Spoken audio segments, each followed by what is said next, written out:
So dear friends, we are in this Advent journey and we are preparing ourselves for Christmas, for the coming of the Lord. And these days of preparation are days wherein we try to acquire more and more virtues for ourselves so that when the Christmas comes, when the Lord comes, we are there. We are ready to offer Him the gifts as the Magi offered the gifts on that Christmas day, on the first Christmas day. And the gifts that the Lord expects from each one of us are the virtues that we acquire during these days of the Advent.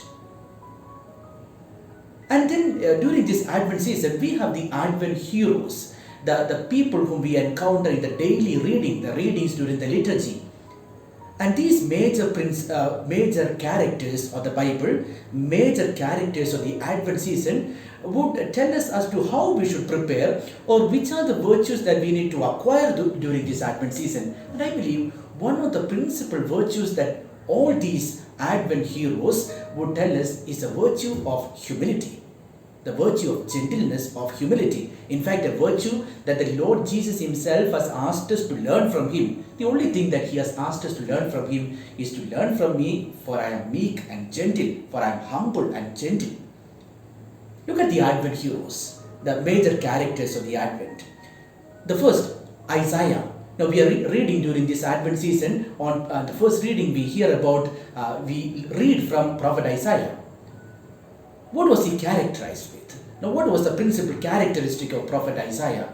We see it was humility. Look at the call of Isaiah, Isaiah chapter 6, wherein when the Lord would call him, Isaiah would say, "No, I am not worthy. I am a man of unclean lips, and I live among the people of unclean lips." Again, when we read through the book of Prophet Isaiah, it's a long book, we come across areas or passages wherein God will very clearly would tell the prophet, through the prophet, God will tell the people of Israel that what He looks for in people is humility more than anything else. In Isaiah 57:15, we read God telling the people of Israel through Prophet Isaiah, "I dwell in the high and holy place, also with those who are contrite and humble in spirit." And so, where does the Lord live? The Lord lives in holy place. That same Lord who dwells in holy of holies, holy place, is also dwelling among the humble, among people who are humble, people of this contrite spirit. Again, in the last chapter, in 66, Isaiah 66, 1 and 2, verses 1 and 2, we read like this: "This is the one whom I will look." The Lord is saying, "This is the one whom I will look, to the humble and contrite in spirit, who tremble at my word." So the Lord is looking at those people, not the people whom we look at as human beings, the humanly great people. No, God is looking at the humble. In fact, during this Christmas season, think of those people whom the Lord came to visit initially.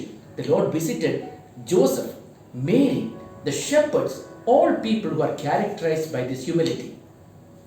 Another principal personality of this Advent season, a hero of Advent, is John the Baptist.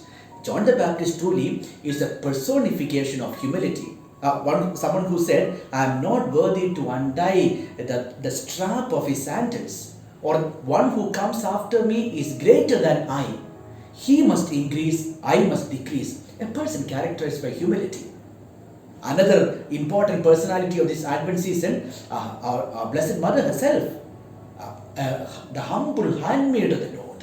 In her Magnificat, our Blessed Mother would say how God would exalt the humble. So humility is a virtue that the Lord is expecting from each one of us to acquire during this Advent season. It's very interesting. Saint Augustine has said like this: "Should you ask me what is the first thing in religion, I would say the first, the second, and the third is humility." And this humility is not a self-despiting attitude saying that, "Oh, I am good for nothing," etc. But it is a proper understanding of ourselves as God would look at us. When we look at our own life and see how does God look at me, then I would be a humble person. Because before this great God, we are all unworthy. We are all simple. We are all sinners.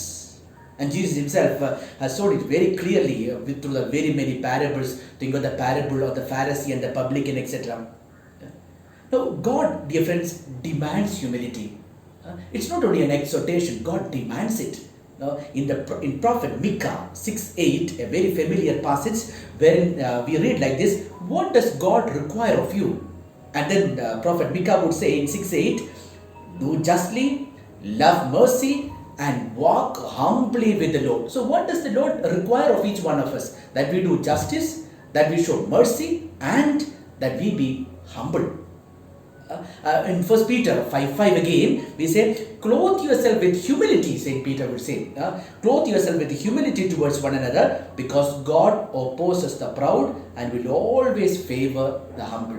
I would like to end with another very famous quotation of a spiritual writer by name Trevin Watts. He says like this: hell is full of people who think that they deserve heaven. Heaven instead is full of people who actually think that they deserve hell. Now that is a proper attitude of humility. So let us learn from all these Advent heroes this virtue of humility more than anybody else. Let's learn from the Lord himself, who showed us through his birth, through his life, through his death, what humility is. Let's truly learn from him and take that gift, the gift of humility, to the manger on the Christmas day and offer it as a gift to the Lord.